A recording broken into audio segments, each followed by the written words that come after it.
Welcome to SAINTCON. I am so glad to be here, and I'm glad that you're here. I'm Josh Galvez. Many of you may know me as Zevlag. I run the Hackers Challenge contest here at SAINTCON. I won't be giving any away flags today in this talk, so if you're here just to find a Hackers Challenge flag, you're in the wrong talk. That being said, if you want to leave, I won't feel hurt at all. Otherwise, please stay, and I'll love to talk. And we'll learn a lot about security tools that you could use in Hackers Challenge or in your day-to-day jobs.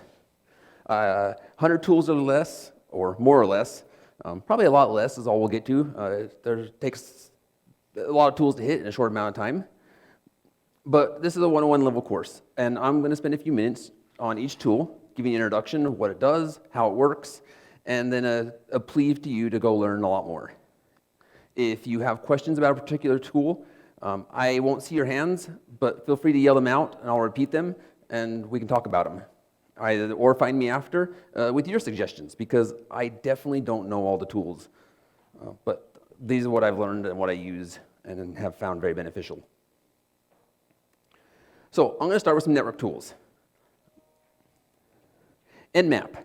By a show of hands, maybe you've actually used Nmap before. Good, good. Nmaps are great. If you want in-depth on Nmap, I'm going to ask you to leave right now and go upstairs. There is an awesome tutorial going on. If you want to be an Nmap expert, go upstairs right now. Nmap is great. It allows you to scan a network. I love Nmap for the basic flags like -A and -O that let you do scanning for operating systems and a in-depth scan against networks and discoverability. But what's even more awesome in Nmap, and what I would suggest as a security expert there you start, is that you go and learn about the Nmap scripting engine, the NSE. The Nmap scripting engine provides hundreds of plugins to Nmap that let you not only scan for ports and hosts, but let you do vulnerability scanning and look for methods to exploit as well. So for your Nmap 101, I'm going to push a little bit further and say, go learn about the Nmap security engine, or the Nmap scripting engine, NSE. A couple of my favorite flags for Nmap, scan the entire IP range. This is a unobtrusive scan, -SP, that just will turn back anything that responds to a ping scan. -O for operating systems, and then if you feel a little bit more aggressive, use the -T flags for timing, and a -A flag for an aggressive scan that scans many more ports. Now, Nmap's huge, so once again, if you want Nmap tutorial, go upstairs right now. Next tool, Wireshark. Wireshark is one of my favorites, and I want to see by a show of hands how many think Wireshark is scary or hard to use. Okay, I get that a lot, and a lot of people say, hey, go use Wireshark. You go open your PCAP, do your network captures, and use Wireshark.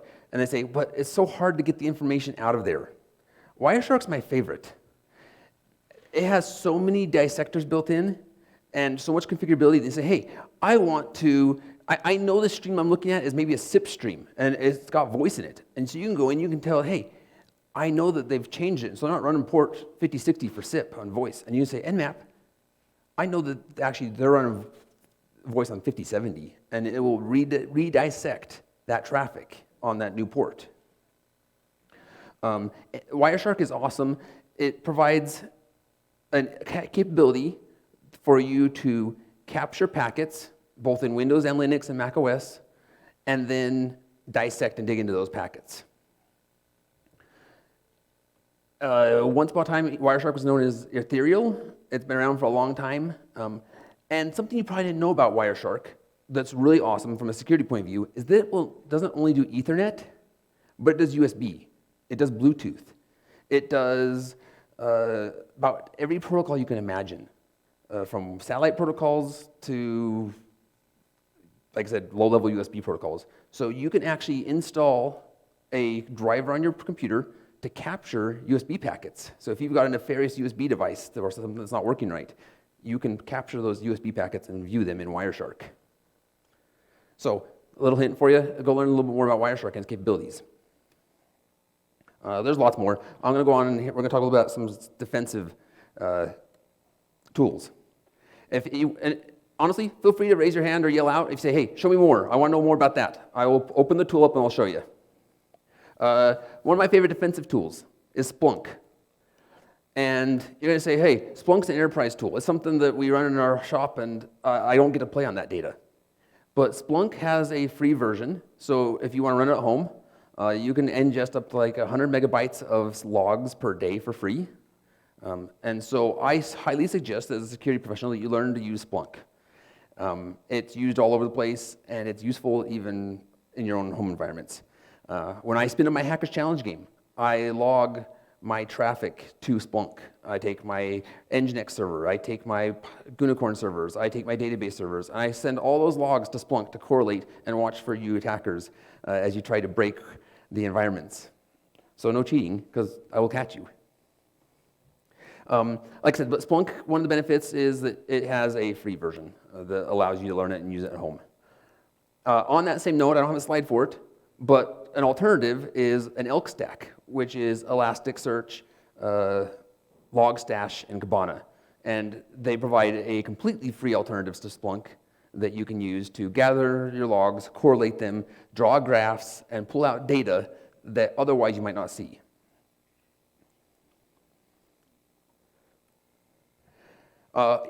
Staying on the defensive side, if you are in an incident response role and you're saying, okay, I've been asked to respond to this incident, and we thought we had some malware on the machine, or we don't know what this employee was doing, and we've got to look at it and respond. We don't know what happened on here. A wonderful tool to use is called Autopsy. Autopsy is a digital forensic investigator tool. It does really cool stuff. It can do anywhere from iPhones to hard drive images on multiple operating systems, and it will go to and it will tear through this hard drive image, however you captured it, and extract evidence, extract URLs, extract documents, extract histories.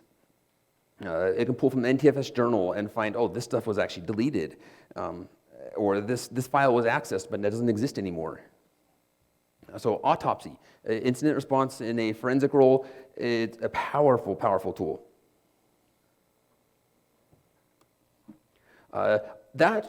So you step aside from, okay, I'm working on physical media, something that's been stored, to now, okay, I'm working on something that's volatile. I'm working on my RAM. So if you have a malware or you have data that's been something that's in memory and the server or the workstation hasn't been shut down, then the tool you want to use is Volatility. And it will allow you to parse through a memory dump. And so you can take a snapshot of the memory of a Windows workstation or the memory of a Linux workstation. And in that memory, you're going to find all sorts of interesting things. It's shocking how much is stored in RAM on a running workstation. If you want to see just how much that really is, play the Hackers Challenge today. We have 2 or 3 categories. They're all about memory dumps. And we give you a several gigabyte image of a Windows workstation we just flashed the RAM and saved a copy of it for you. And you'll be able to take and use a tool such as Volatility to tear through it, find MAC addresses, find malware, find where hosts were connected, what they were doing. And it's once again, it's shocking how much is there. Let's say, for example, even on a Linux server, the puzzle's not there. I didn't get to finish making it this year, but the SSH keys are there. So if you have an active SSH connection, the keys that encrypt that connection are in memory. So if someone captures the packets of that network traffic going through, let's say in Wireshark, and then they are able to dump the memory of that workstation, everything that's happened in that SSH tunnel can be decrypted with Volatility. How do you get that memory?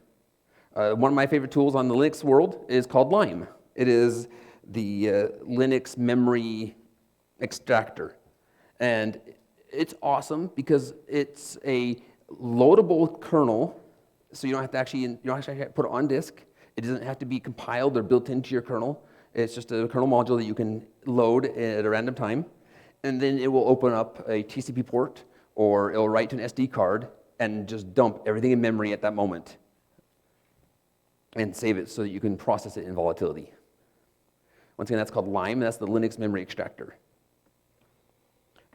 And one side note, so to go one step further, with Lime, it works on Android. Because Android has this Linux kernel base, the Lime project will let you insert a module into an Android device and dump its memory as well. Often you will find that Android malware runs in memory only. Okay, so you've got a piece of malware, or you've got something, you're like, what is this file? Where is it good, is it bad? I bet many of you have used VirusTotal. It's a very common tool to analyze a file and determine whether it's good or bad. I have found I really like this website, hybridanalysis.com. It integrates with Cobalt Strike, Falcon, VirusTotal, and a couple others to provide a more holistic view of a file. And then they execute it in a sandbox, and you're able to click through and see artifacts of the file and build your indicators of compromise. So from a defensive point of view, I highly recommend that as you're analyzing content or you have a Windows executable that you don't know what it does, drop it at hybridanalysis.com and have an insight onto how that operates. And then, of course, this is an old standby for security tools. This one's called Nessus. It is a vulnerability scanner. It's not completely free as it used to be, but it's very much a tool that, hey, if you're getting into the security world and you want to handle vulnerability analysis, Nessus is a great way to scan a network and look for the low-hanging fruit and to be aware of what needs patched.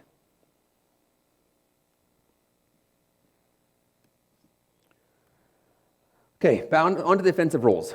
I'm just going to jump through a lot of categories here. If you have questions, once again, please feel free to yell them out, and I will try to respond to them. WordPress. I bet if I were to ask, well, I'm going to ask anyways, how many of you are in an environment where you know that your organization has a WordPress website? I know mine does. And they're common all out throughout education in Utah. They're common throughout all over the world. It is the #1 content management system out there. And so I highly recommend that you become familiar with WPScan. It's a Ruby module, a Ruby gem, that integrates with the WordPress vulnerability database and will scan a WordPress site looking for old plugins, old themes, vulnerable WordPress versions, and a slew, just hundreds of misconfiguration options to look for the vulnerabilities that an attacker are going to find at those low-hanging fruit. It's extremely powerful.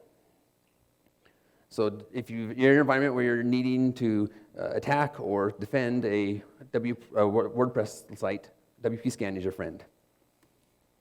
On that same note, we'll go down, I missed my image. Well,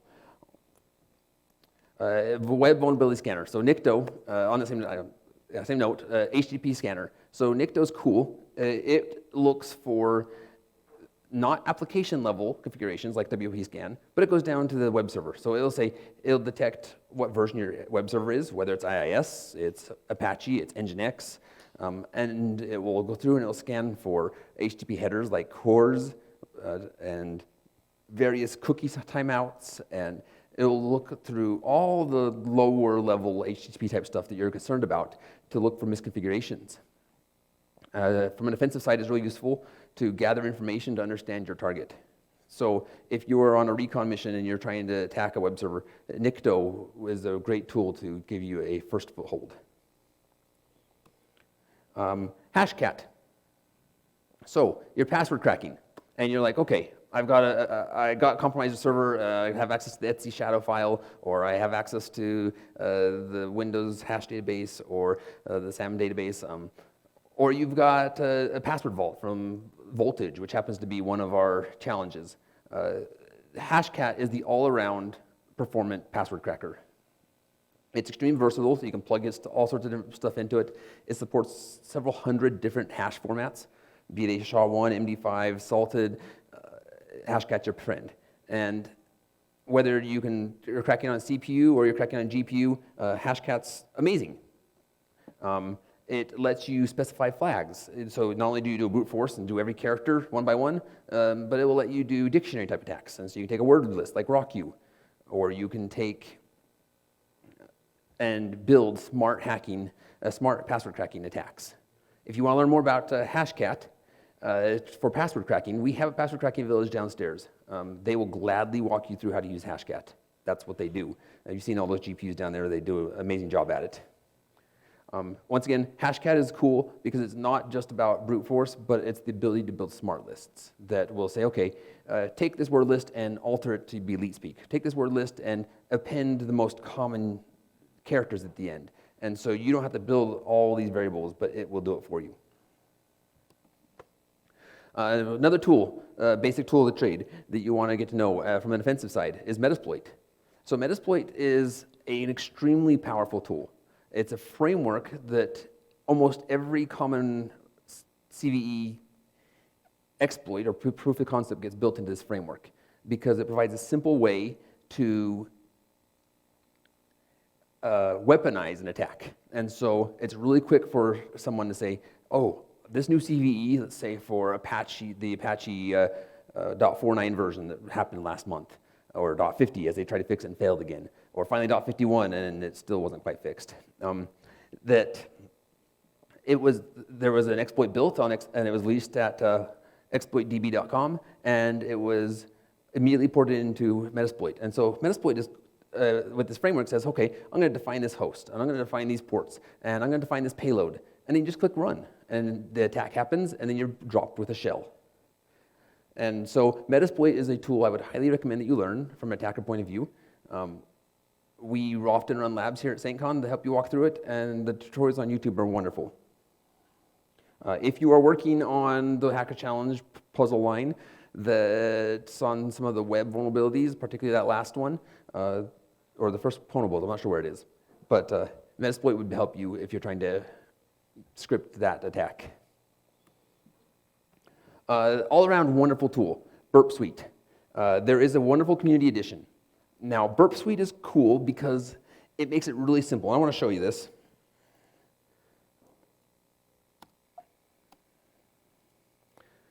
Burp Suite makes it really cool to inject yourself into a web application to attack. So I'm just going to start a new project. And I'll zoom in here for just a second once we get to the juicy stuff.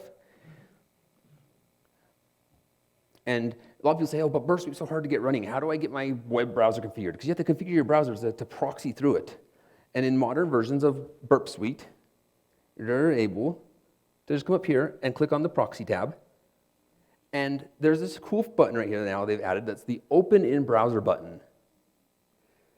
And they've taken and they've included a pre-built version of Chromium that is configured to automatically proxy through Burp.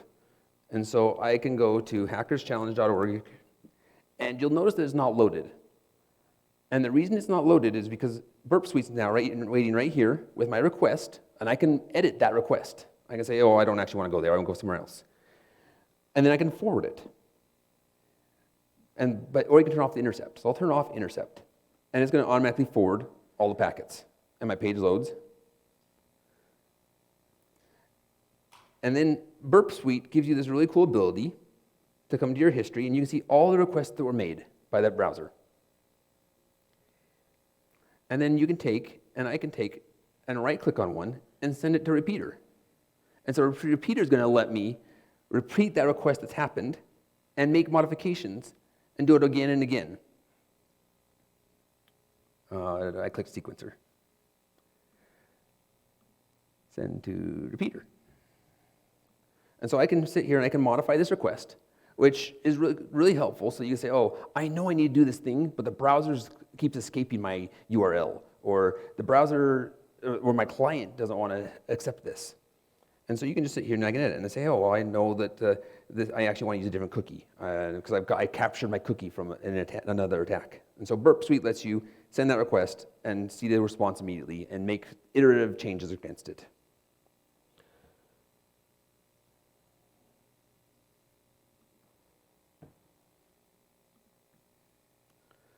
So Burp Suite runs on macOS, Windows, Linux. The free version's great. They do have more advanced capabilities if you pay for it, but it's a tool worth learning. An alternative that some people like better is Fiddler. I don't have a lot of personal experience with Fiddler, but if you're into wanting to understand and proxy web HTTP requests or WebSockets. Fiddler does a really good job, and it's an interface worth exploring. It accomplishes many of the same purposes as Burp. It doesn't have quite as many plugins and community-built tools to support it, but it's an alternative. On a similar vein, if you're working with APIs, so you've got a JSON file or a Swagger file, and you want to be able to quickly change headers and be able to define your APIs, the tool I suggest for that is Postman. Once again, another community tool, works on most platforms, and it's for your REST or JSON or other APIs. Postman is the tool to use to modify those and make that extremely simple. Another tool to trade, and I'm not saying any SQL in particular, but learn SQL. SQL is a structured query language that you use to communicate with databases, whether it be MySQL, SQL Server, Oracle SQL, SQLite. I would wager that 95% of all web applications have a database of some sort backend. You won't use it for MongoDB or some other NoSQL type environments, but SQL is extremely powerful. In my job as a red team, in the red team environment, in my job as blue team in application security, in my job as IT system admins, I've used SQL for years and years. And it has been extremely valuable. Whether you're trying to expose and attack through SQL injection, a misconfigured website, or you're just trying to analyze data. Learn how to do SQL. Learn how to properly do selects. Learn how to join databases. Learn how to do subqueries. Learn how to concatenate. Learn how to union. Learning SQL is something that's provided tons of power for me and opportunities to further myself in the security world. It's something that when I'm on a team and I am able to understand SQL, that I've brought a lot of opportunities to myself because of that. So I highly recommend it. And it's a great attack surface for many other websites. Another tool to trade, and I got a lot of laughs when I said this, but Excel. I'm going to ask the query here. How many of you feel like Excel is an important part of your day job? It's sad that we do so much in a spreadsheet, but it's true. And become an Excel power user. Learn how to use basic VB script. Learn how to use the various functions to do pivot tables in Excel. Learn how to exclude and do VMaps. And you'll find that as an Excel power user, you will be able to understand and parse the data that's presented to you in a much more efficient way. And yes, I feel like it's a very, very important security tool. Okay, let's go on. Let's go to talk about some reverse engineering tools. If you were reverse engineering a binary that is built for the .NET environment, you definitely want to learn to use dnSpy, .NET-SPY. It is excellent at providing source code back from a .NET binary. Yeah. So dnSpy, .NET-SPY is what you want for many Windows applications and even mono applications that run on Linux built in the .NET framework. Ghidra. A few years ago, the NSA open sourced their homegrown decompiler and reverse engineering tool. And I imagined that the company, Hexrays, that builds IDA, was very disappointed because Ghidra performs amazingly.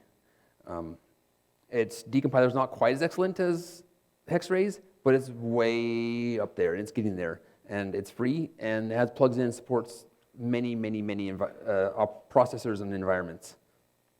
So learn Ghidra if you're reverse engineering. Another tool I don't have a picture of at the moment here is IDA.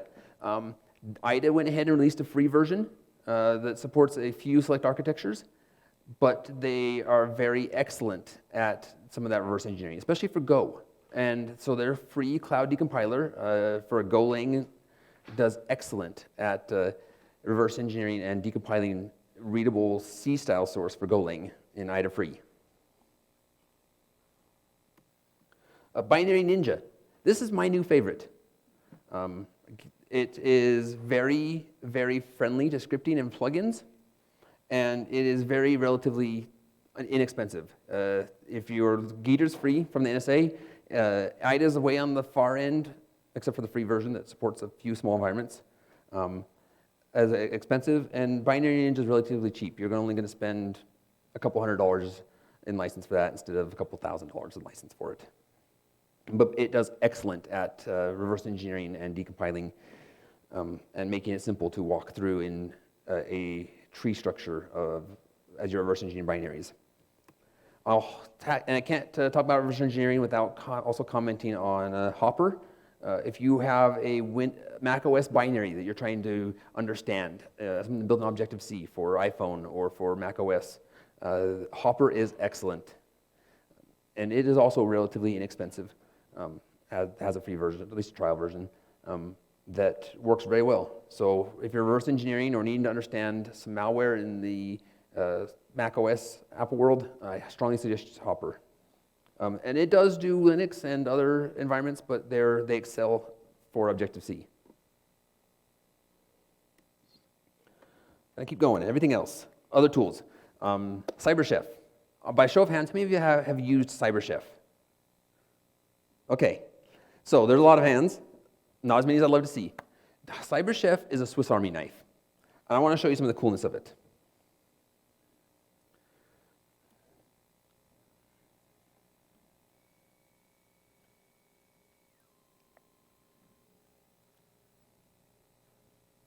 Let's open a new tab here. Okay, so GCHQ, which is the British, I don't even remember what it is. I'm sure someone else knows, but it's one of the British intelligence branches built to help build CyberChef. And it is a Swiss Army knife tool that lets you do everything, lets you do tons of things. So if I were to take and say, hey, I had this binary string,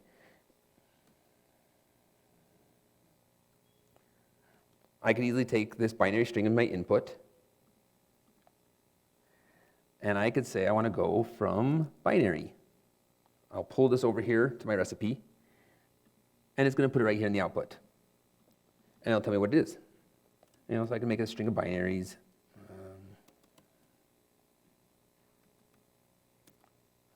And it's going to take here and decode it, which is pretty cool. But what makes it super powerful is I can say, okay, I'm going to take this, and I'm going to go to base 64. Oh, great, perfect. And it'll give me 2 base 64. Or let's do it this way. I can grab an image.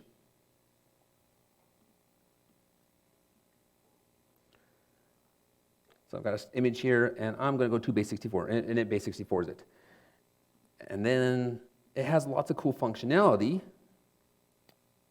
that I can do things like detect. Let's see what.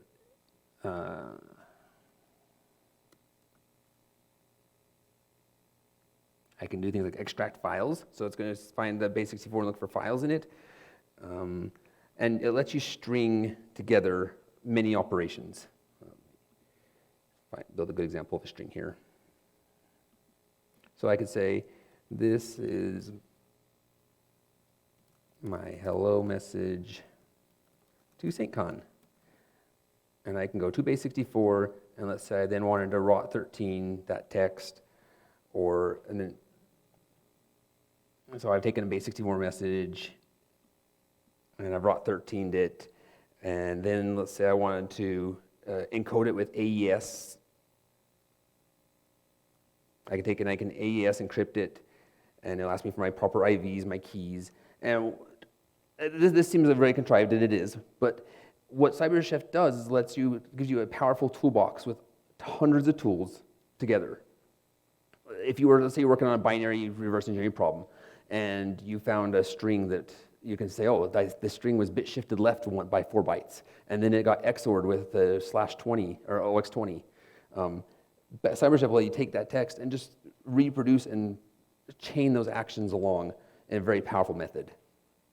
And in my red team job from day to day, I'll often do this in Python, but for all the things that I'm doing in Python, CyberChef is my number 2 spot to go to do this. And so if you're working on a Hacker's Challenge, or if you're working in security in general, CyberChef is a wonderful toolbox. And once again, that's CyberChef. It's on GitHub, but it was published by the GCHQ. Base64. It's a basic tool. I showed it here, and it's not just for puzzles. Base64 allows you to take text, takes binary, take any data, and encode it in a manner that is presentable in standard ASCII characters. When you're trying to move data around in a security world, ASCII characters are a lot easier to not get mangled and get a mess. And so Base64 is a great tool for encoding and decoding data. You can encode Base64 to a terminal, copy and paste it out, drop it across a serial connection, drop it across a SSH shell, and transfer it around, and then decode it without it ever being flagged. Binary Base64 is an easy way to transport data that doesn't get analyzed as easily, though it's very much not an encryption method. Tools. Learn how to use curl or wget. Dozens and dozens and dozens of powerful options in these tools. You can post, you can send form data, you can do recursive lookups and continue down trees across as you're trying to pull from URLs or web servers. Curl and wget is a command line interface to web servers, and the power that's behind them is amazing. I strongly suggest you learn to use curl and wget. The easiest way to solve some of this hacker challenges is similar to this string here in curl. You have problems with if you're trying to work on one of them particularly, that won't work unless you're in curl because it gets wrongly encoded by your browser or just on the command line. Another awesome tool. Not enough people know about this, but this is called JQ, and it allows you to query or to easily parse JSON data. The web now has moved to JSON APIs all over the place. And so let's take, for example, this data here. So if I've queried my web server, something like this in curl, and I've piped it to cat, and I've got my list of users.json, and this is what the web server returned. This happens to be the Hackers Challenge scoreboard at the moment, but this is pretty hard to parse through and understand. So JQ is a great tool that lets you parse this data and present it in meaningful ways. So I'll start first by going something like this. I'll just parse it to JQ, and it makes it pretty. Who's here at the top of this list today? Congrats to our first place user right now, who is Factor. So I piped it up, we've got a pretty list. I can go even further with JQ, and I can search for things. So let's say I just wanted to dump the data, and there we go. And then let's say I wanted to go further, and I wanted to just see names. So I can parse with JQ, and it'll take this huge JSON blob and allow me to easily present information from it and use it in a structured way. So if you're working and you've amongst APIs in some way, I strongly suggest learning to use JQ to parse your structured data.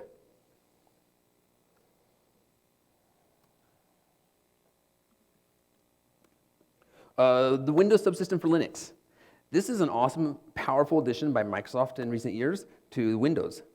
You can run almost all Linux binaries in Windows natively via the Windows subsystem for Linux. And so as I talk about these tools, you're like, oh, I don't have Linux, I run in a Windows environment. All this can run natively in Windows. So learn how to use the Windows subsystem for Linux. Proxy chains.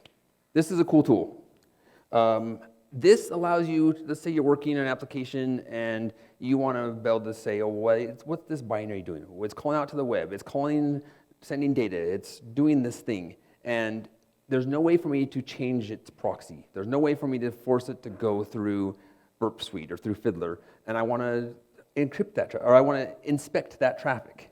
So proxy chains is another Linux kernel module that will, well, it's actually not a Linux kernel module, but it's a Linux library that lets you hook into an application and overwrite the network functions in it so that it will force them to be proxied through your proxy. So if you've got some malware or something that you're trying to investigate, proxy chains can make that easier to understand the behavior of an application. It's also really annoying sometimes when people solve your puzzles with it because it cheats, but it works.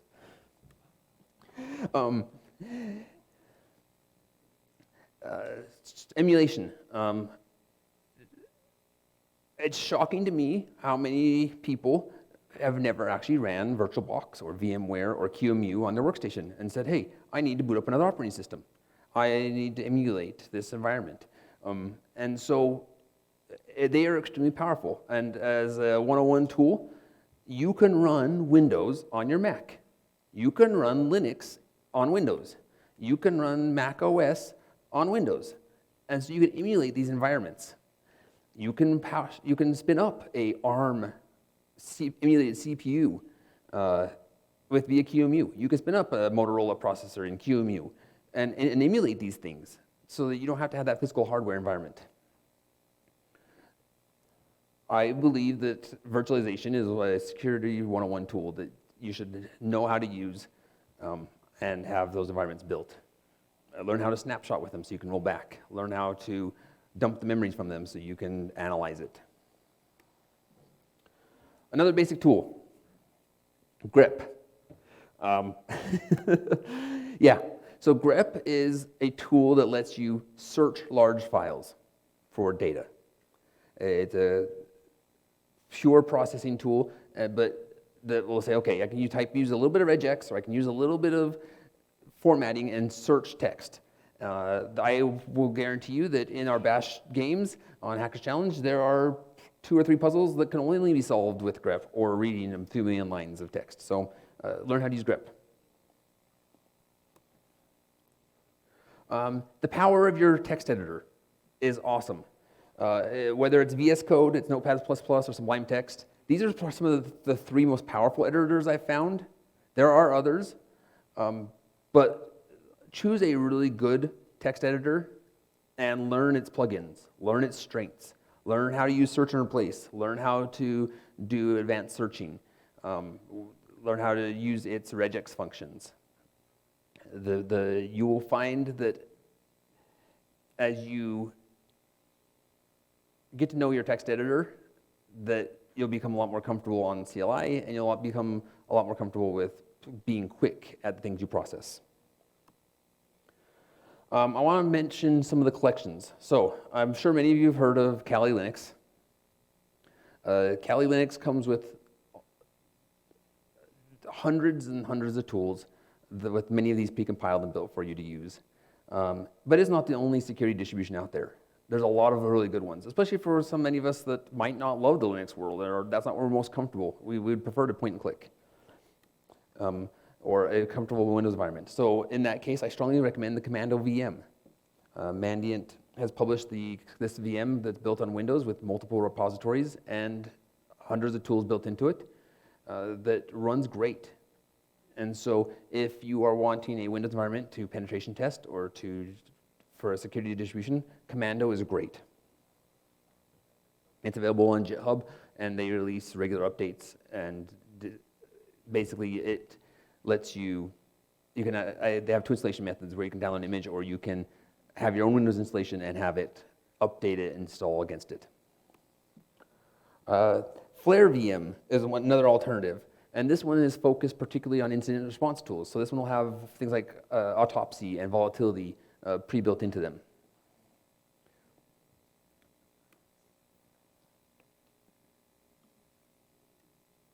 And that was my last slide. I don't know what happened to the rest of my deck. So, Flare VM, Commando VM, Kali Linux are 3 of the biggest collections of tools I've found and that I've fallen in love with. And those are my daily hitters for security tools with Security 101 tools.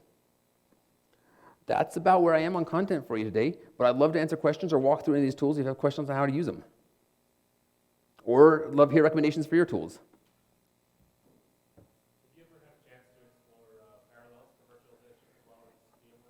Yes, parallels I've really enjoyed in the past. I found on macOS for myself that I enjoyed VMware Fusion for performance.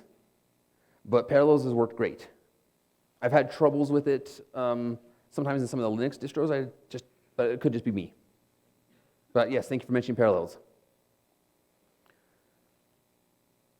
Other questions about security tools or anything else that you want me to try and show you? Okay. Thank you for being here, and I appreciate it.